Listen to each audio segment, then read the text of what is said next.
An air compressor is a device which takes input mechanical power, typically from a motor, and converts it to fluid air power. The compressed air can be stored for later use in compressed air tanks, or it can be transferred via pipes to a point of use. Compressors with a piston as the compressing element are called reciprocating compressors. Compressors can also be made with vanes or impellers. These types of compressors are called rotary compressors. Rotary compressors typically consist of a cylindrical housing with adjustable rotary vanes, an inlet, and an outlet. The vanes are on an off-center drive shaft. As the shaft rotates, the vanes slide in and out to maintain contact with the cylindrical compressor wall. As they do, they create chambers within the cylinder of varying sizes. Air enters at the largest chamber. As the vanes rotate, they retract, causing the chamber to get smaller and compress the air. Air exits at the smallest chamber. Rotary compressors are typically free of the vibration and pulsation that occurs with reciprocating compressors. A typical reciprocating compressor consists of a housing with an internal piston connected to a crankshaft. As the crankshaft turns, a piston reciprocates within the cylindrical housing. There are two valves at the head of the cylinder, an inlet and an outlet. The inlet, sometimes called the suction valve, allows atmospheric air to enter the cylinder.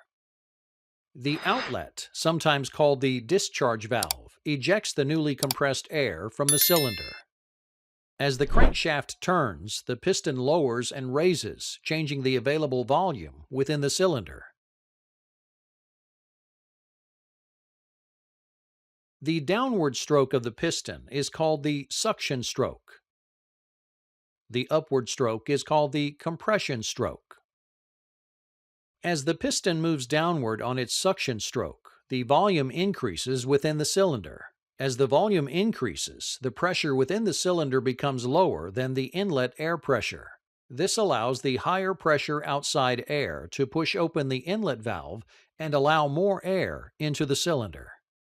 As the piston begins its upward compression stroke, the volume within the cylinder decreases. The decrease in volume causes the pressure within the cylinder to increase. The increase in pressure opens the outlet valve and compressed air discharges from the cylinder. This is a single-stage compressor. It has only one piston and cylinder and compresses the air in only one stage.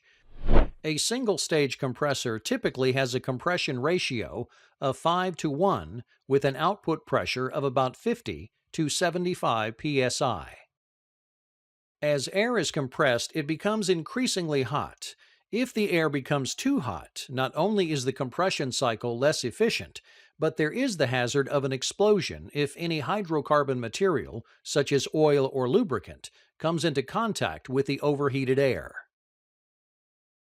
To avoid the hazards of overheating and still generate higher pressures, manufacturers make compressors with multiple stages. The air is compressed in the first stage, which is typically the largest stage, then cooled, then compressed in a second stage.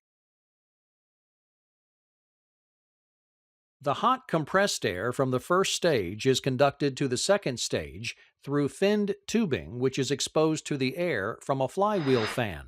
After the air is cooled within the tube, the compressed air enters the second stage to be compressed even further. The compressed air entering the second stage is sometimes called supercharged air. Two-stage compressors have a compression range of 3:1 or even less per stage, but can operate up to 175 psi.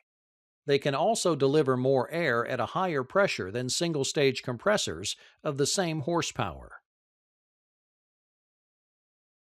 If pressures of more than about 175 psi are needed, multi-stage compressors should be used.